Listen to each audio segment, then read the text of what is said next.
Good evening, everybody. All right, looks like my mic is working. Excuse my disheveled look. I've been kind of doing something in regards to symbolism, and rather than doing something quite broad, I wanted to do something a lot more focused. And I titled this as visual symbolism because there's going to be something called auditory symbolism, and this can be in regards to not just the spoken word, mantras, poems, and then of course music, vocals, but also more importantly instruments, and how they're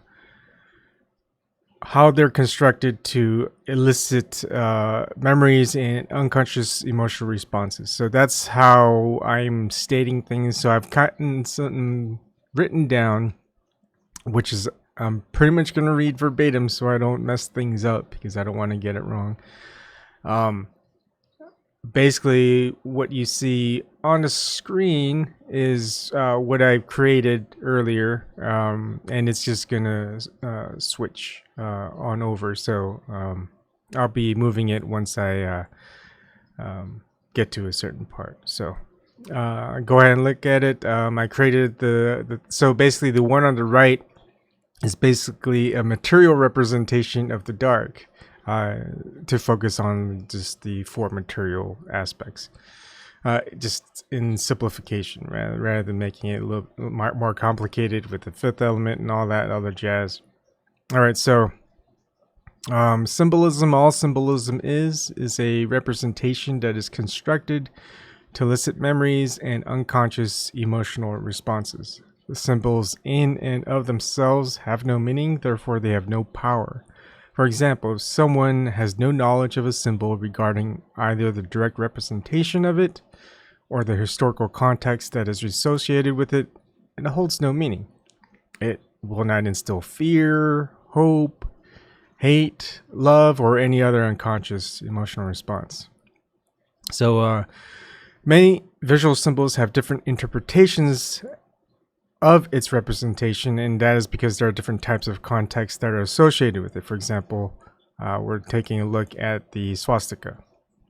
In a historical and political viewpoint, many regard it as a symbol of fascism and racism because it was used as the national emblem of Nazi Germany. For those with that viewpoint, it's going to elicit anger and hate. Thus, it'll have negative or evil, quote, connotations. However, in cultural, philosophical, and spiritual viewpoints all over the world, it is a symbol of what is positive or good. The swastika represents many different things to each of these latter viewpoints. But today I'm going to focus more on how I apply the symbolism of the swastika. And I have, what I'm going to show you is the irony in association with the current Christian religion. And don't be offended if you're Christian and I'm not hating it. I'm just trying to shed more light on what the current Christian dogma is has done and is currently doing. But, you know, the early Christian philosophy had it right. And I'm going to go over that. Anyways, I keep veering off of what I'm trying to say. Or what I wrote down earlier. Okay. It is ironic because the swastika is a symbol of what is ever changing. Because of the gift of the unknowable God, Tao, or Source, which is freedom. The Nazis represent the direct opposite of that. The inner cross represents static emanations, and within, I can show you that you can see that good, evil, dark, and light, and also if you want to just do the material aspects of that, it's going to be water, earth, fire, and wind. All right, I'm gonna veer off against what I wrote. All right, so the inner cross represents static emanations, good, evil, light, and dark. In turn, good represents freedom. Evil represents control, light represents spirit, and dark represents material. The outer angles represent the changes that manifest by crossing into its neighboring faction. The swastika may also represent any manner of things in this way. It may represent the dark or material with water, fire, wind, and earth.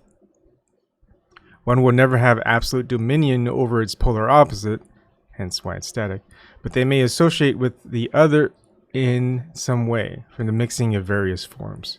And when this occurs, there's less direct duality in nature. Nature is just the entirety of things, is how I'm saying it. And then there can be some form of harmony, because the more directly polar you are, it's just not very harmonious, right? But the more you kind of go away with that, mix things in with something else, and it's going to be a lot less harsh of a direct conflict. So the irony, so basically the next one is just gonna show you just the different types of crossing over, mixing, if you will, that can occur with the swastika symbol. Just movement of just kind of going into not really giving up, not really taking control, but just kind of mixing in, crossing into, I guess, into just something that's different, and that can be more dynamic and less static. And therefore, when you have the cross, it doesn't really symbolize any movement. It just symbolizes non-movement and being static and non-changing. But when it goes in with some other force, whatever you want to call it, emanation, that can create something that's a little bit more dynamic. And so that's what the swastika represents. You've got the static emanations, and then you've got the dynamic crossing over of those emanations to be something else. And so this is where it gets kind of bad, right? So I took away the angles, right? And of course, I'm just going to read it straight up. All right. So the irony continues in that the Christian religion cuts off the angles of the swastika, preventing change, which can lead to harmony, and focuses not just on the four static emanations, but on one more so than the others. Which part of the cross do you think the Christian religion focuses on more? Freedom, control, material, or the spirit? What do you think the Trinity focuses on? So this is where I'm saying, don't get me wrong. The early Christian philosophy had it the most correct, which is why it is now the most misguided and the most controlled by dogma today. If Christianity had not been overturned and its faith reversed, things would not be as bad as they are now. Well, either that or it would have been destroyed long ago, like the Gnostics and the non-Orthodox Zoroastrians. So yeah, we've got the symbol of the cross, right? It used to be equalized, right? So it's just four static emanations, and they're all equal. They can't really hold complete dominion over the other. And then all of a sudden, the equal cross ended up becoming the Christian cross, where you can see that it's a lot longer at the bottom. And then, yeah, you could probably say, well, look at Bond, you could just put good on the bottom, and it would have represented the Christian cross as it's supposed to be. But just look at Christianity today. I mean, do you think it focuses on freedom, or you think it focuses on control? A God that is pretty much giving you freedom, and if you die, well, it's not really gonna do much to you. Or is it going to be like when you die, well, you're going to be judged. You're going to either go to heaven or hell or something else, and based on either your belief in him or whatever, right? So what you may call the unknowable God, the highest, I wouldn't even want to call it that, but Tao or source, whatever you want to call it, just its gift was freedom. It's it's how, I mean, it's very, I mean, you can even equate it to water. You know how just water is just very free form. Fire seeks to destroy plenty of times, and I think I'll move it back a little bit. Right, you've got, if we look at here we go, there we are. Just kind of the almost direct representation, right? You've got evil, which may equate to fire. You got good equating to water. You've got light equating to wind, you know, like the sky. You got dark, you know, like solids, like the earth. And you know, with the negative aspects of control, right? With fire, you're gonna get destruction. You're gonna get with wind. With the sky, you're gonna get heat or air. I should probably put air instead of wind, right?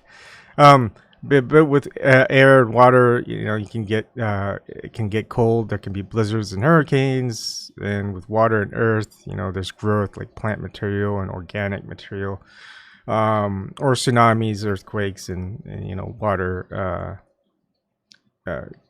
goes where it goes.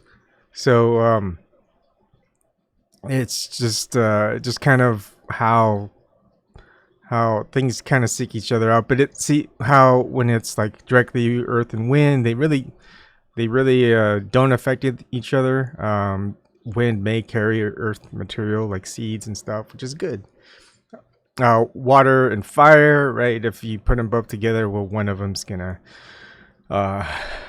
keep going, or one of them is gonna drown out the other. Usually water wins.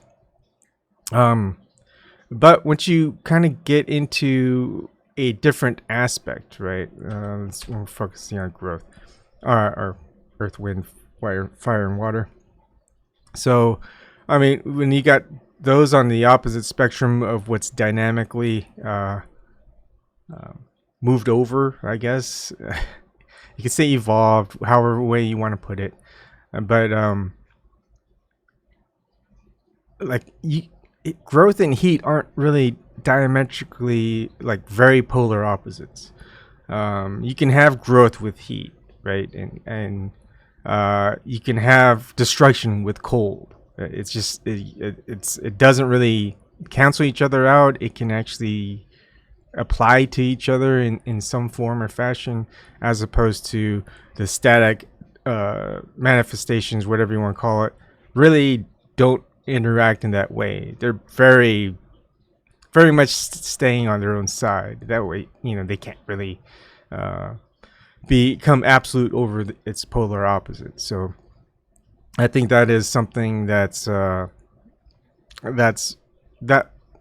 the swastika pretty much represents, is just what can be ever changing, right? And the only way you could be ever changing is to mix with something else in order to flow, if you want to use that term, the Taoist term, to flow like water. You know, be free and just decide where you go, you know, or rather than being controlled and told where to go and things like that. And usually that's why we, in the case of evil or fire, you know, fire is really powerful, you might say, in the material, but it can be snuffed out. It eventually loses its power. It disappears, and but it can have its uses, which we use today for a lot of things. So it's not necessarily all bad. That's why I don't like saying good and bad. It's more like good and evil, the ideals, the whatever you want to call it. And I don't really say it's right or wrong either, because you have the freedom to choose, and whether it's right or wrong is based on you and the people or person or others that you affect. So yeah, how things got to this point where we just focus on static, one conquering the other, and everything's kind of upside down a little bit, but it's mostly It was, I guess, planned on that. And, if you watch my previous video and previous video of that with good, evil, light and dark, and Radiant by Ali Murdrakavandi, which I can only access a few pages of what might have been written because of the person who wrote that article, I guess, or had that talk, or whatever. So there you go. This is, it's not the Christian cross.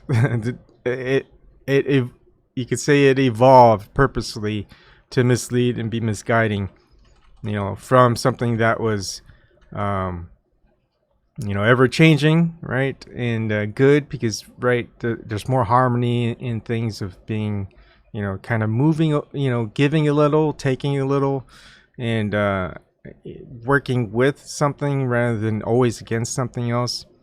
And you can see that in the material world if you want to make it as simple as this. There's rather than being just the static sources, I guess you could say, they can become a little bit more dynamic. You see some good things, not just always bad things, not just we would consider change to be good, or hopefully good. There can't be really, there's growth in destruction. Destruction in itself isn't always bad, or we might consider evil. Some people like the heat, like hot, warmer weather. Some people like the colder, cooler weather. So not necessarily good or evil. It's just, preference. And it's when you're living in a colder climate, you're gonna have sources of heat. Right? If you live in a hotter climate, you're gonna have sources of cold, so you can stay cool. You don't want, if you live in a place that has way too much vegetation, well, you're gonna cut it down. Otherwise it's just gonna, just like weeding out weeds, I guess, because you want certain crops to grow, just like forests, right? Sometimes too much growth in that area, the trees are just gonna take more of the sunlight, and allow the bushes and stuff aren't gonna grow as well. So you don't want too much growth, but again, you also don't want too much destruction, like have a place where it's just a desert or it's barren, you can't grow crops or anything like that. So it's just kind of like it becomes more so the symbol of the swastika really kind of morphs into it went two ways, right? One went the way of the Christian cross, and the other went into the way of the Taoist yin and yang symbol. And the yin and yang symbol is very much a good representation of the swastika, because once you've changed the swastika, or the yin and yang represents flow, and you have a little bit of the black within the white and a little bit of the white within the black, and they're equally kind of opposed. But that's because it has, in some essence, it needs the other in order it to keep moving. If it's just totally static, well, it's not. It's just going to be all one thing. It's going to be a black side and a white side. There's no growth. There's no movement. There's no flow. It's just, I don't know, death. Anyways, that's it. It's a short one. I hope you enjoyed this one, and I'm gonna do the same. I may do more visual symbolism. I may switch to audio symbolism or musical symbolism. Mostly because this end piece that I wanted to make, that's not going to be live. Well, it's going to be live streamed, but it won't be me live doing everything. It uses the same tools as those who use propaganda, because There's a lot of visual symbolism and there's a lot of auditory symbolism that's used in order to elicit, again, emotional responses from the unconscious. And that's where you can easily be misled. I mean, you watch something, you watch some material by the government, right? You can see this all the time with military ads, right? Join the Marines or the Army, be all that you can be, those types of things. And then it's also there for music and certain musical sounds, I should just say. Also lists something that's I hate to say primal, but I'm just gonna say primal. I mean, drums is an easy example. Like, you can't really reverberate the drum sound as much as like a bass of a cello or a bass or violin or string instrument, you know, or even like a piano. It has even less resonation than something like a trumpet or something like that. But you can easily, it has its beat, it has its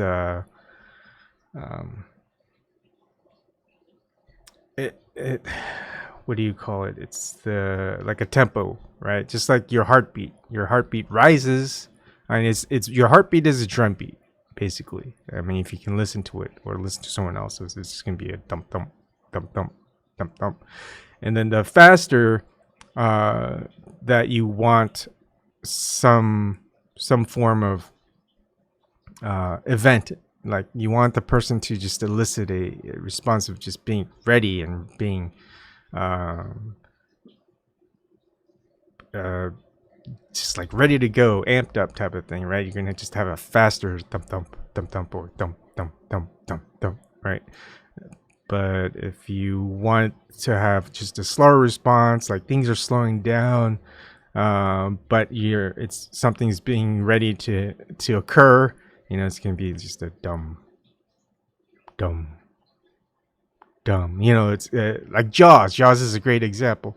So, anyways, that's gonna be my that would be titled Audio Symbolism Drums.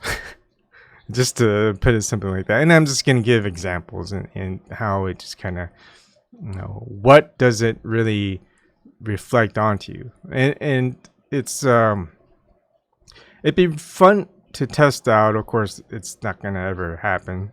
Hopefully someone does. Maybe someone who's like into science will use it as a test that they can do.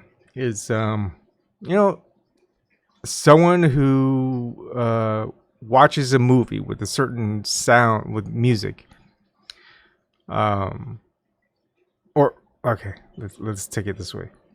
I've got a you know, there's songs that are made before a movie is made and people listen to it, and then some movie comes along, makes that and uses that song, and for people who watch that movie, that song is now associated with that movie, especially if they like that movie and especially that part with that sound in it, the song in it.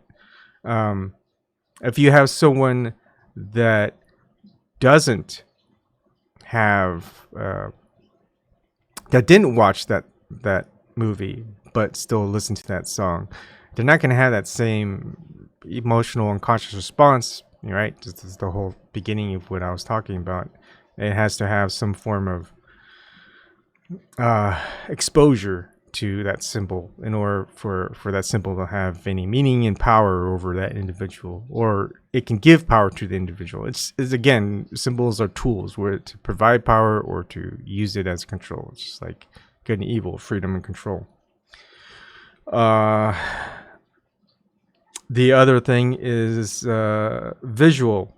It's the same thing when you're reading words, when you're reading a book, right?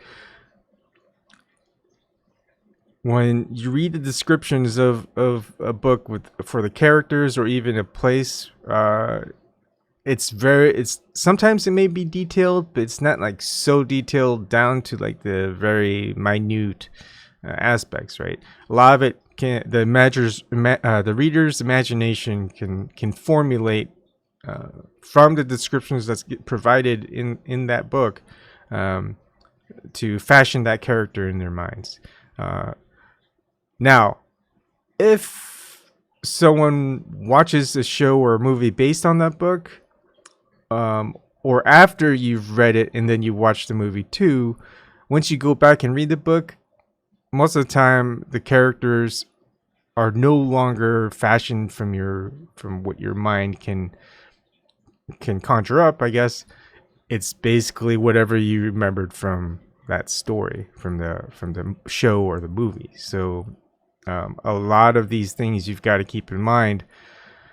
It's a form of symbolism. It's just, it's giving you what you can take it as a form of control and accept it, or you can reject it and utilize your own aspect of it. And that usually comes across both ways, neither good or bad. Sometimes, it's what's preferable. For example, let's take popular culture with Star Wars, the Disney trilogy.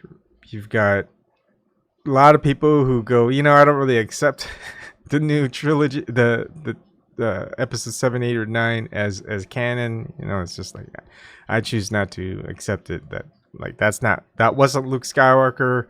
That wasn't any of the characters that they would associate, think how it would end up turning out to be, those things. And then they read a lot of the legend books, right? Things that aren't canon, and they go, I would much prefer, how things went with like Mara Jade and any of that stuff. So yeah, anyways, that's it for this video. Sorry I segue a lot, but it's just to discuss what may be coming up in the next video or in the future videos. There's still videos I want to do, but again, I just go with the flow. I don't like have something that I was adamant of doing, and if I'm no longer interested in it, or I just don't see value in it, to just do it anyways. So you'll have to bear with me. And of course, none of my videos are really short, and they don't really have a lot of music to it. And there's a reason why. It doesn't have many sound effects. There's a reason why. It doesn't have many static material that I go off of. Today's the exception. And there's a good reason why, because I don't want to utilize those tools to have a controlling effect on you, even though this is a controlling effect using 2D representation, symbolism, words, right? There's always going to be some form, but I don't want to